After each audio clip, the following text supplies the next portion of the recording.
Historias mal contadas. Buenas tardes, queridos televidentes, bienvenidos a un nuevo capítulo de Historias mal contadas. Pero antes de iniciar con el capítulo de hoy, primero tenemos que saber por qué le apodamos a nuestro programa Historias mal contadas. Se sabe que cuando nosotros mencionamos el término romántico, muchas veces lo tendemos a relacionar con amor. Y bien se sabe que no es así, porque este término se ha estigmatizado de tal manera que este tiene otro significado o aborda otras temáticas, dentro de las cuales pueden estar lo que es el individualismo, la soledad, la rebeldía, la libertad, entre otras cosas, pero eso lo veremos hoy en la explicación de ese tema. La literatura del romanticismo fue una corriente literaria que se originó en Alemania de manera original como Sturm und Drang, tormenta e ímpetu, y que próximamente se extendió hasta toda Europa y a Latinoamérica hasta finales del siglo XIX. En Inglaterra se dio a conocer en sus inicios como raquismo, que significó poeta de los lagos. En la literatura del romanticismo rechazaban los pensamientos racionalistas de la Revolución Francesa, la Ilustración, así también como su capitalismo y los estereotipos neoclásicos. Sin embargo, en España este movimiento no duró tanto, es decir, su presencia fue muy breve, ya que tuvo su mayor auge o su mayor esplendor en el año 1835. Y en Latinoamérica se caracterizó por su naturaleza y por su pasado histórico. El artista romántico. Este se caracteriza, entre otras cosas, por el amor al paisaje, la expresión de la libertad, el sentimiento, el amor a las tradiciones mágicas, la descripción de la naturaleza, entre otras. Este se oponía al neoclasicismo, ya que este respaldaba a la razón, y ellos no buscaban eso. Fue un movimiento importante no solamente a lo largo del arte, sino también en la literatura, ya que fue impulsado por los jóvenes motivados por la libertad, por el patriotismo y por la justicia. El artista romántico es idealista ya que antepone sus ideales ante la razón, o a la misma realidad. La actitud moral y sentimental de los románticos conduce a la insatisfacción y a la rebeldía, no solamente en la vida, sino también en la sociedad. Esa insatisfacción los lleva a aislarse, lo que provoca en ellos el individualismo, es decir, se apartan de las personas porque se sienten incomprendidos, porque la gente los critica. Otras cosas. Es por tanto que esto también se vuelve muy subjetivo. El escritor se interesa tanto en sí mismo que ya reduce todo al concepto del yo. El romántico idealismo los conduce a refugiarse en la naturaleza, a la necesidad de aislarse de una sociedad estigmatizada por la razón, pero una naturaleza también en donde ellos estén idealizados, es decir, ellos se representan en ese interés de querer abrirse hacia otro espacio en donde puedan realizar una vida llena de ensueño, en donde ellos puedan sentirse más cómodos y alejados de un espacio en donde no interactúan bien. Su máximo representante es Goethe. ¡Ay, qué lindo! Y lo podés cambiar por un talle más grande si no te entra. Alguien se pregunta, ¿por qué hablas de más? Hola, ¿está Paula? No, se quedó dormida en lo de Gabriela. ¿Quién habla? Gabriela. ¿Sufrís incontinencia verbal? Feliz cumpleaños y ojalá que te lo regalen las que tanto querés. ¿Arreglarlo? Imposible. No te bajes ahora, no me gusta la cara de ese tipo. Es mi papá. Antes de pensarlo, ya lo dijiste. ¿Quién soy? Iván. ¿Quién es Iván? No te aguantás, se te escapa. Hola, cosita linda, quiero comerte a besos. ¿Qué pasó con mi hija? ¿Quién te dice que de tanto hablar de más, algún día te dejen sin palabras? ¿Me darías una Sprite? Sí, te redaría. Sprite, las cosas como son. Mary Wollstonecraft Shelley fue una escritora, dramaturga, ensayista y biógrafa británica. Y nuestra primera invitada del movimiento del romanticismo el día de hoy es María Shelley.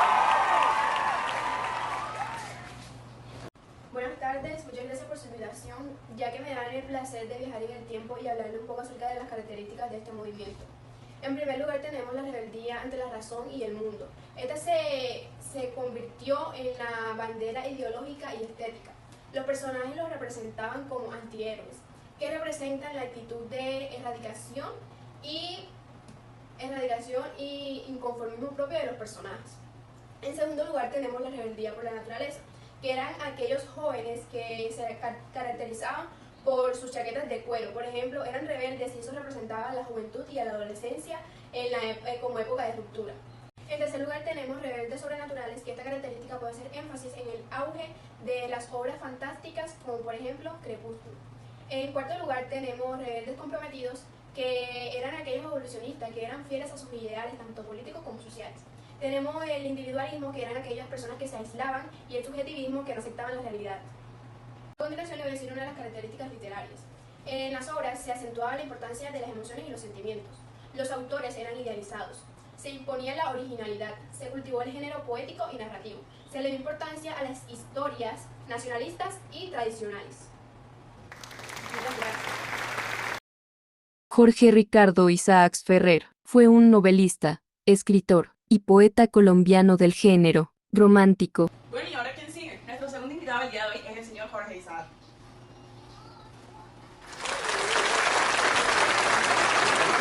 Muy contento de haber venido hoy y de poder hablarles un poco sobre lo que vienen siendo los temas que abordamos en la literatura del romanticismo. Empezamos con la evasión. ¿De qué se trataba? Bueno, nosotros, los escritores del romanticismo, tenemos una cierta tradición por lo que viene siendo la época medieval. Y por lo tanto también en particular lo gótico y los lugares exóticos. Además tenemos un cierto encanto por lo fantástico, por lo exótico, lo terrorífico, entre cosas que pueden ser un poco espeluznantes. Seguimos también, que se abordaba, los sentimientos y las emociones. En esto adquirimos propiedad sobre lo que viene siendo la lógica y los hechos. Entonces, ¿qué hacíamos nosotros? Metíamos nuestras cosas íntimas en los escritos y ahí los expresábamos. Continuamos con la melancolía y el desengaño. Hay un desgarro interior que tenemos nosotros, los románticos claramente, valga la redundancia, donde nos rechazaban en los lugares donde vivíamos. Entonces es ahí el lugar donde nosotros nos deshogamos.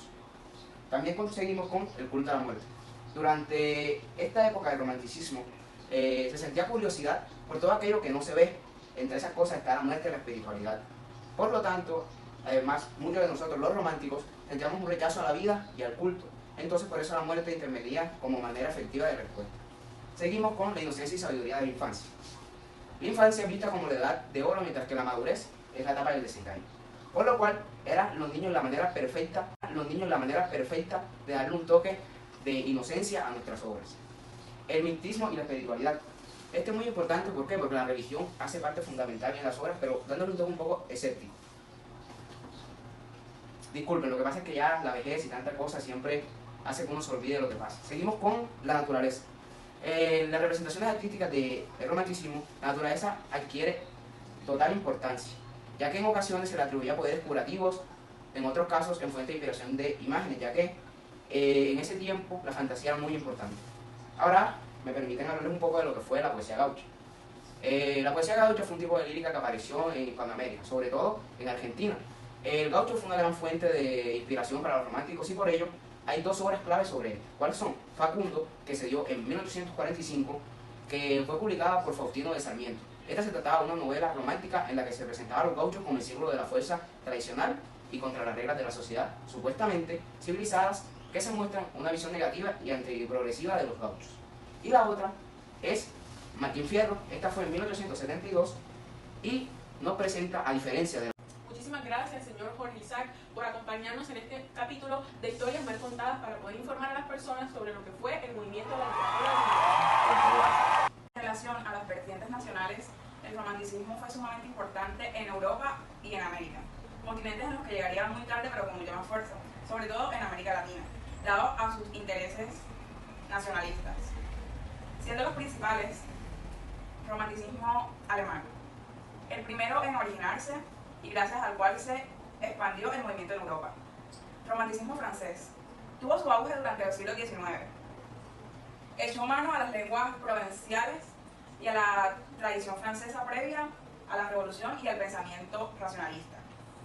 Romanticismo inglés, de los más conocidos y celebrados, surgió casi a la par de Alemania y manifestó cierto apego por la Edad Media. Romanticismo español, da la historia es del oscurantismo de España. El romanticismo llegó tarde y sostuvo una vertiente más íntima, muy poco dada.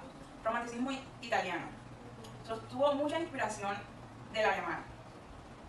Tanto así que la primera novela italiana moderna, escrita por el periodo, se hizo a imagen y semejanza de un alemán.